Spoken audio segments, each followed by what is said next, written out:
और इस बात को हमने पहले भी कहा था कि हम लोग की बातचीत चल रही है और मैं पुनः इस बात को मैं कहता हूं कि अगर, क्योंकि कुछ चैनल्स पे मैं ये भी सुनता हूं अपने बारे में कि हम लोग इतनी सीटों पर दावेदारी पेश कर रहे हैं या इतनी सीटों पर लोक जनशक्ति पार्टी रामविलास चुनाव लड़ना चाहती है। एक बात तय है, स्पष्ट है, लोक जनशक्ति पार्टी रामविलास की नीति गठबंधन को मजबूती देने की है और सिर्फ उन सीटों पर या उतनी ही सीटों पर चुनाव लड़ने की है जिन सीटों को जीतकर गठबंधन को और मजबूत किया जा सके। पुनः दिल्ली चुनाव में भी झारखंड की तर्ज पर संख्या से ज्यादा विनेबिलिटी मैटर करेगी। हम सिर्फ वही सीट लेंगे या सिर्फ उन्हीं सीटों पर लड़ेंगे जिन सीटों पर लोक जनशक्ति पार्टी रामविलास का संगठन मजबूत है, हमारे प्रत्याशी मजबूती से तैयारी कर चुके हैं।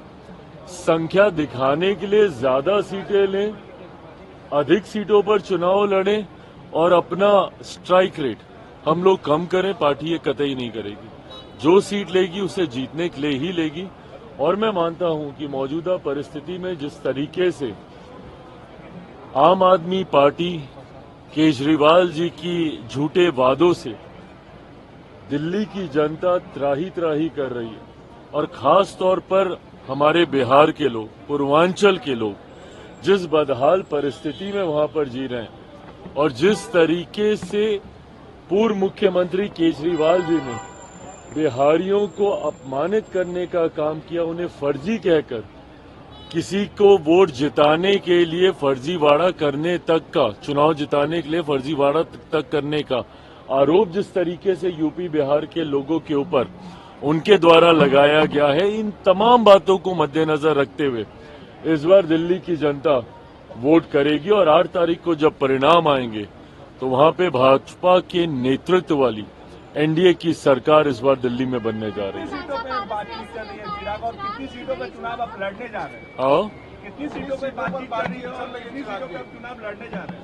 अब ये देखिए, वही गठबंधन के भीतर की बातें हैं। कितनी सीटों पर चल रही है, मुझे लगता है अब कुछ घंटों की बातें और हैं।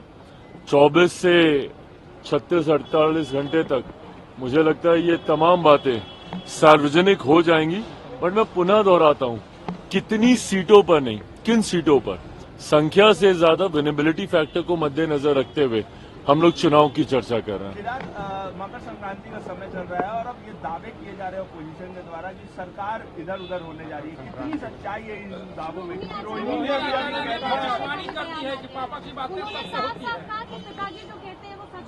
तो चलिए, मैटर ऑफ टाइम है, मैटर ऑफ टाइम है।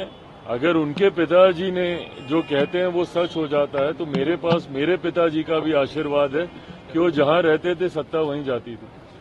तो फिलहाल हम लोग एनडीए गठबंधन का हिस्सा हैं, तो अगर उनके पिताजी के दावे अपनी तरफ हैं तो एक मौसम वैज्ञानिक के सुपुत्र के दावे भी फिर अपनी जगह पर। एनडीए गठबंधन न सिर्फ केंद्र में बल्कि बिहार में भी मजबूती से आगे बढ़ने का काम कर रहा है और ये एनडीए गठबंधन, ये डबल इंजन की सरकार बिहार में न सिर्फ 2025 तक बल्कि बिहार विधानसभा के चुनाव के बाद अगले 5 साल तक केंद्र और राज्य में डबल इंजन की एनडीए की सरकार बरकरार रहेगी, इसमें कहीं कोई शक नहीं।